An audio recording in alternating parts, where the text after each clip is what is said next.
Syllabus जारी नहीं, जेटेट परीक्षा की संभावित तिथि जारी, शुरू हो गया विरोध।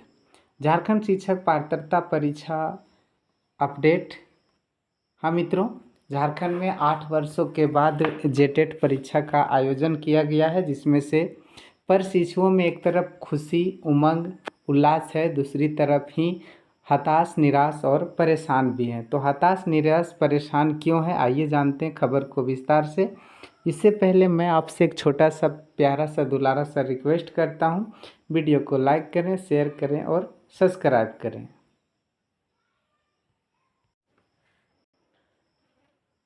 झारखंड में 8 वर्षों के बाद झारखंड शिक्षण योग्यता परीक्षा यानी जेटेट आयोजित हो गई है। इसका फॉर्म भी फिलअप हो रहा है, लेकिन सर्वर डाउन होने के कारण से कुछ परेशानियां आ रही हैं। सरकार के इस फैसले से शिक्षण प्रशिक्षुओं में काफ़ी उत्साह, उमंग और उल्लास है।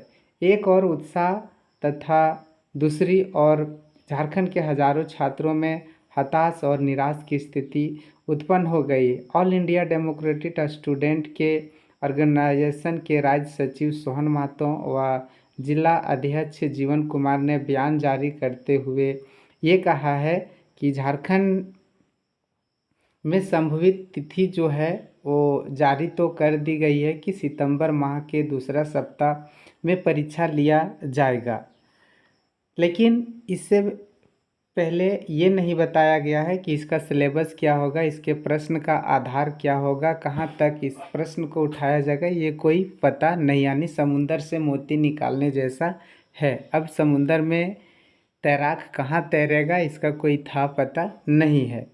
प्रश्नों के लिए सिलेबस क्या होगा अभी तक जारी किया नहीं गया है, जबकि परीक्षा के लिए महीने भर से कम समय बचा हुआ है, बहुत ही कम समय बचा हुआ है। छात्र किस आधार पर परीक्षा की तैयारी करें, यह छात्रों को भी नहीं पता है। असमंजस की स्थिति बनी हुई है। दूसरी ओर केंद्र स्तर के सीटेट व विभिन्न राज्यों में राज्य प्रशिक्षण योग्यता परीक्षा ली जाती है, जिसमें छात्रों को सभी विषयों में मिला करके पास करना होता है। ये बहुत बड़ी बात है, इस बात को नोटिस करना चाहिए। हर प्रशिक्षु को इसका विरोध करना चाहिए। इसमें से झारखंड के शिक्षा मंत्री, शिक्षा सचिव एवं जेक अध्यक्ष, इन सभी ने मिल करके इस पर विचार विमर्श करना चाहिए कि सेंटर लेवल का जो सीटेट परीक्षा होता है उसमें ये नियम लागू नहीं होता है, तो झारखंड में ये नियम लागू क्यों हो गया। इसका विरोध पुरजोर होना चाहिए और ये नियमावली वापस होना चाहिए। परंतु झारखंड में छात्रों को न्यूनतम पास अंक लाने के साथ साथ देखिए लक्ष्मण रेखा कैसे खींचा गया। प्रत्येक खंड में भी न्यूनतम उत्तीर्ण अंक लाने का प्रावधान कर दिया गया है। अगर यदि उसमें हर खंड में पास नहीं करता है तो जेटेट क्वालिफाई नहीं कहलाएगा, जो कि बिल्कुल गलत है। भारत में किसी भी शिक्षक प्रशिक्षण योग्यता में इस तरह का आधार नहीं बनाया गया है। झारखंड जैसे गरीब राज्य में छात्र छात्राओं को आवेदन शुल्क भी ज़्यादा रखा गया है, यानी 1300 रुपया 1 to 5 के लिए है और दोनों भरिएगा तो 1500 लगेगा। वहीं झारखंड ऐसे सैकड़ों छात्र छात्राएं हैं, इसके आवेदन में विभिन्न प्रकार की त्रुटियां भूलवश या साइबर कैफ़े या सर्वर डाउन के कारण हो गई है, जिसको सुधारने का भी मौका नहीं दिया जा रहा है। इससे भी छात्र छात्राएं, प्रशिक्षु काफ़ी परेशान हैं।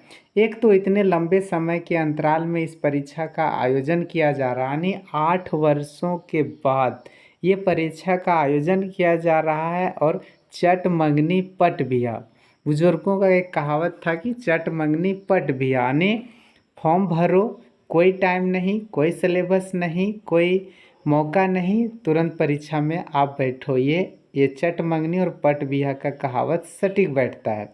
उसके विपरीत छात्र छात्राओं को अपने आवेदन में हुए त्रुटि का सुधार करने का भी मौका नहीं दिया जाना पूरी तरह से गलत है। संगठन मांग करता है कि हमारे मुद्दों पर सकारात्मक कदम जल्द उठाया जाए, अन्यथा समस्त शिक्षक प्रशिक्षक गण जो हैं सो इसका जोरदार विरोध करेंगे। और विरोध इस तरीके से करेंगे ताकि उनको भी समझ में आ जाएगा कि ये विरोध क्यों हुआ, किस लिए हुआ। तो इन जो भी गलतियां हैं उन सारी बातों को मंथन करके इस पर विचार जरूर करना चाहिए। आपका क्या राय है इस पर? आप भी अपना राय और अपना विचार जरूर दें।